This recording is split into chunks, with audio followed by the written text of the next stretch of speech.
So I've just come to the allotment 9 o'clock in the morning actually. So I'm going to water this. We've got a super hot weekend coming and I'm going to carry on working on the greenhouse this time, and then just need to do some general weeding and maintenance again.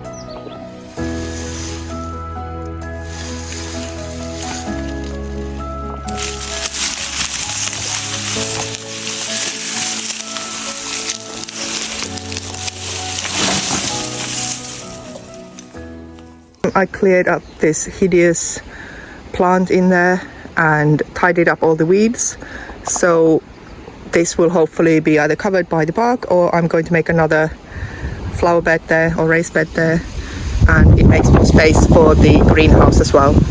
You can finally see my 4 or 5 berry bushes.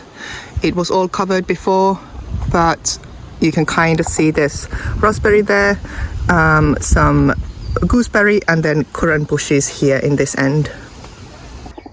So this covered and netted bed or side of the bed was the very first thing that I direct sowed earlier in the spring, and I just threw the netting over and I thought it's better, because otherwise if I keep taking it off I'm going to create little gaps and then the beetle gets in there.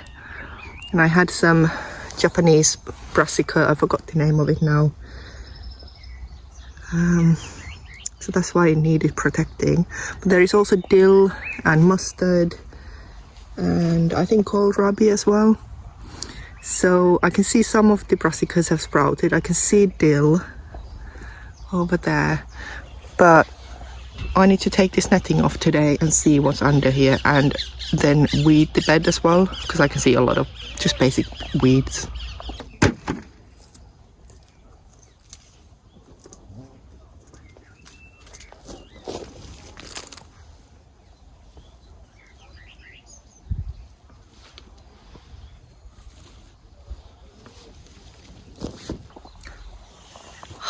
Guess what?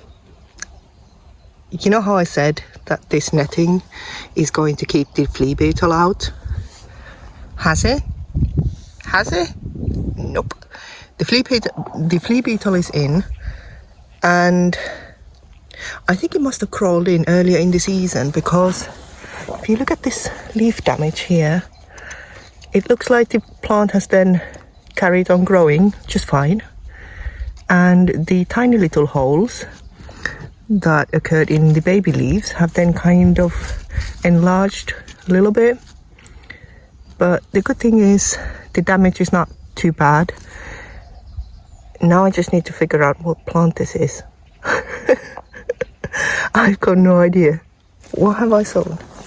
Let's see. Indian mustard. No, hold up. The Indian mustard that I've grown before has been a bit different. I'll show you guys. I saw one overwintered, or like one self-seeded Indian mustard here in this bed. That's Indian mustard, this one. So whatever I've got in here can't possibly be Indian mustard unless I mixed up the labels. In this bed I should also have kohlrabi and dill. Okay, dill is there. There's no signs of kohlrabi. There is one random potato that I've not put in there myself. Must have been in the compost. So yeah, no sign of Indian mustard and no sign of kohlrabi, but we've got a random brassica looking veg and we've got some dill. I think that's still a win. This is what happens all the time with gardening. Things don't go to plan, and yeah, I think it's wonderful though. I love it. I just need to figure out what this is. Put it in the comment field if you know what plant this is. That one there. I think I just showed a weed earlier. Yeah, that's a weed. Oh no, it's a really spiky one. Oh, I hate these. You know these ones, if you don't take it out straight away, it's going to make like this massive 2 feet high weed, even longer, even taller, and then it's got these nastiest little spikes. So take it out when it's a baby and you can still touch the bottom bit, it doesn't hurt. Same thing with nettles actually. Let's find a nettle. Luckily no nettle in this bed. Some other weeds, but no nettle. I'll show you some other time. Anyway, so if you could let me know what this plant is, that would be awesome. Thank you.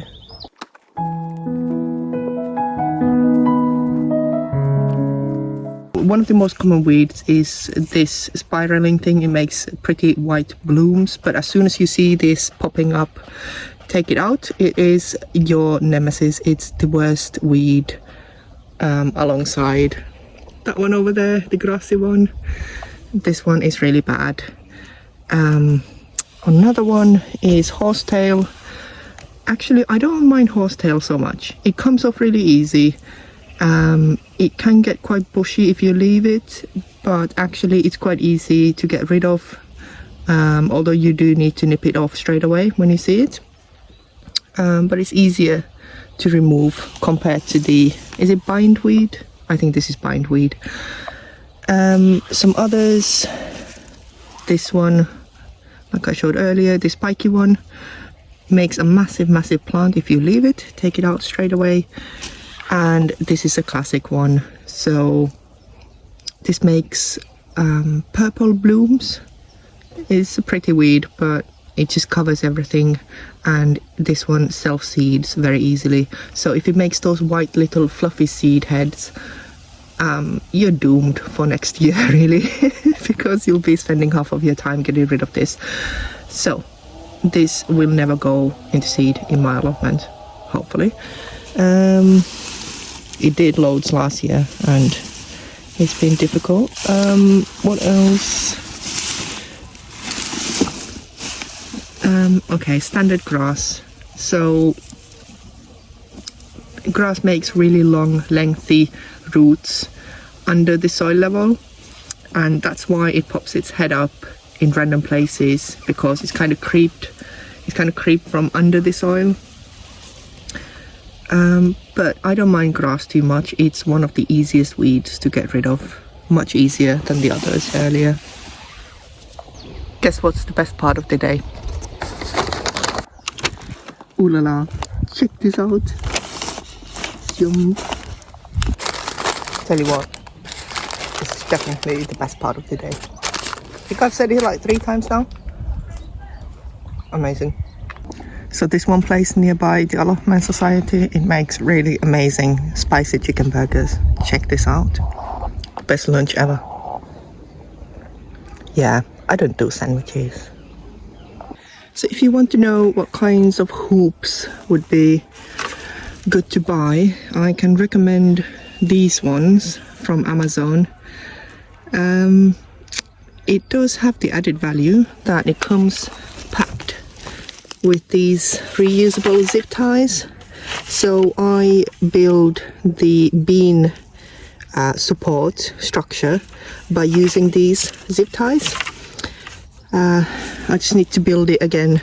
I used it last year, took it off, and I just need to build it to that last bed over there, because that last edge over there is going to be the long-term place for the beans. At the moment I've got garlic. I'm a little bit worried I might disturb the garlic when I plant the beans in there, but hey ho, what can I do? I've got no space elsewhere. So yeah, I think it should be fine. I'm just going to build the structure now so that it's ready there for next week, or actually maybe even this weekend. So I'm going to plant the beans in there into a big row, and then the garlic will be harvested probably in about a month's time. So they might disturb each other's roots just a little bit, but I think it's just fine. Yeah, I've got no other option. So I was going to say that as you sit down doing your little jobs, like I was untying these reusable zip ties,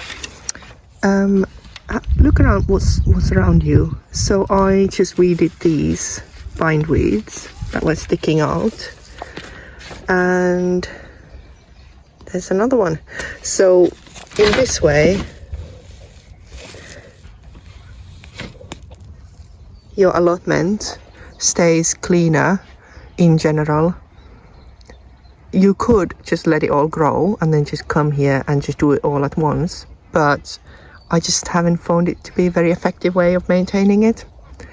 So just weed as you go along, as you're doing other things. Always pull out a weed whenever you see it, and you'll have a tidy allotment. So this one has kind of, I don't know, I think they're dying. So some of these little cherries, yeah, they just come off. It's dropping some of these, but then keeping others on. And I don't know if it's just focusing its energy on certain berries. The berry bush in the corner has kept its berries on. So previous years it's always dropped them because I never really watered my current bush. And then I realized that I actually need to water these as well sometimes, especially if we've had like so many weeks of no rain like this. And it's doing really well this year for the first time ever. And it's such an old bush as well, and it's been productive every single year. But I've never had not a single berry off from this bush.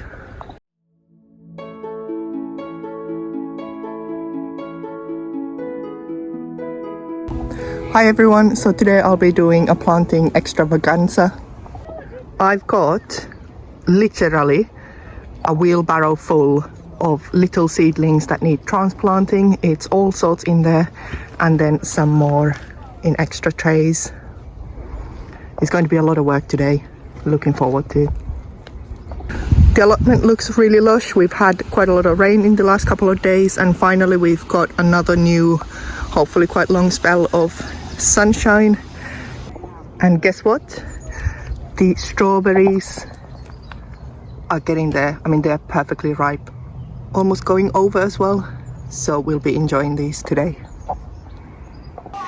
These brassicas have truly taken off. They are actually bigger than the strawberries. The strawberries are massive now as well. Check this out. Let's see. Okay, that needs a bit extra sunshine.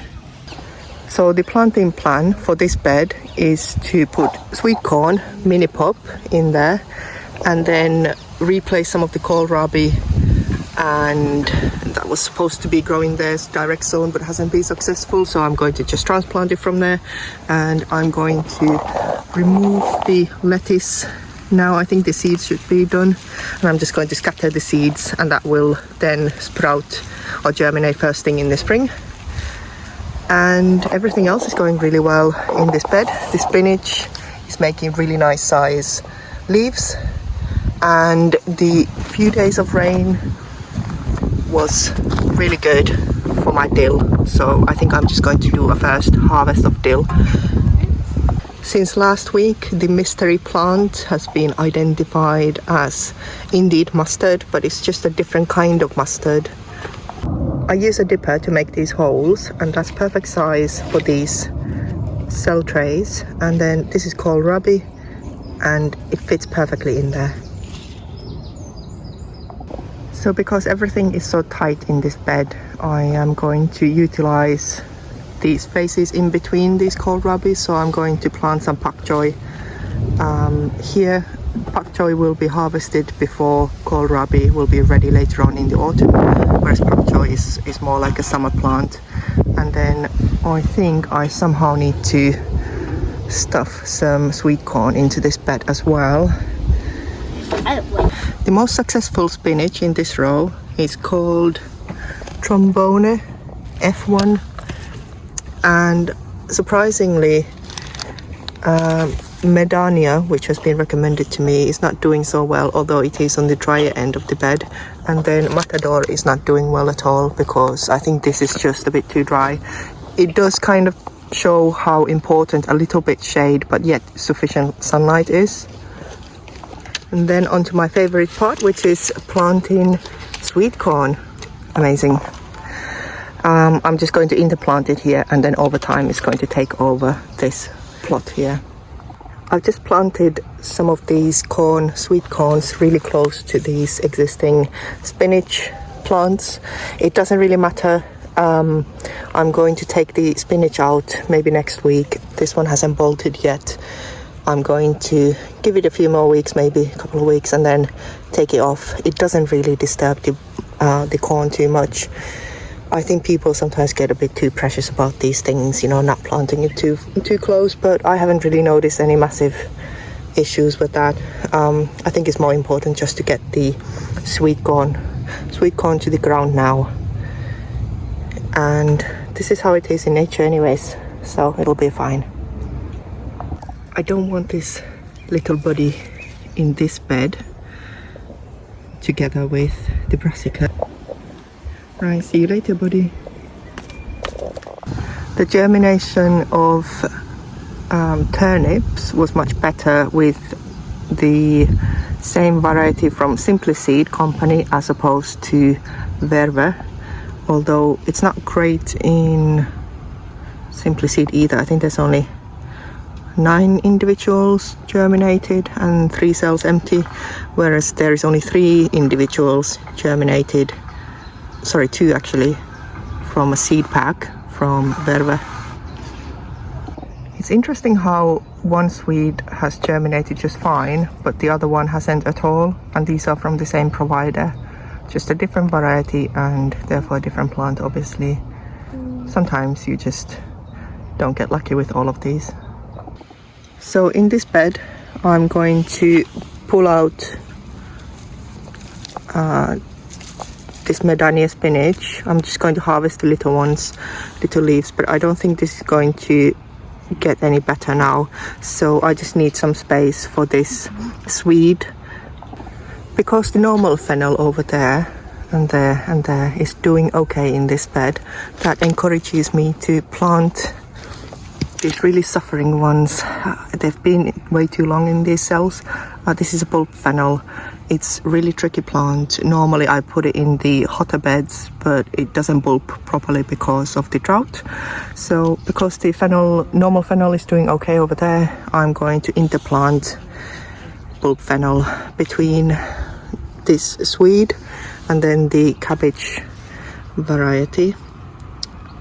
I think the bulb fennel will be ready much before these other ones. This is more like a winter harvest, so hopefully it should work. I do tend to try to interplant really densely, so the planting distance is correct for each individual same variety plant, but then I interplant other varieties or other species in between. Turnips was a disappointment, so I'm having to pull it up because it's just gone to flower, so that's going to make more space. Given the failure with turnips in the other bed, which was too hot so it bolted, I'm going to try my luck with this really shaded bed. I found a little bit of space next to broad beans that should come off, and I seriously need to weed this. This is next to a hedge. I've just transplanted some ramrod spring onions in between these turnips, here and here. So that's the spring onion there, and that will be harvested hopefully much before the turnips. And I just realized that one of my rhubarbs, which I planted or sowed seeds myself and then transplanted, has survived. There were 4 individuals, 1 has survived, the others have been killed by snails.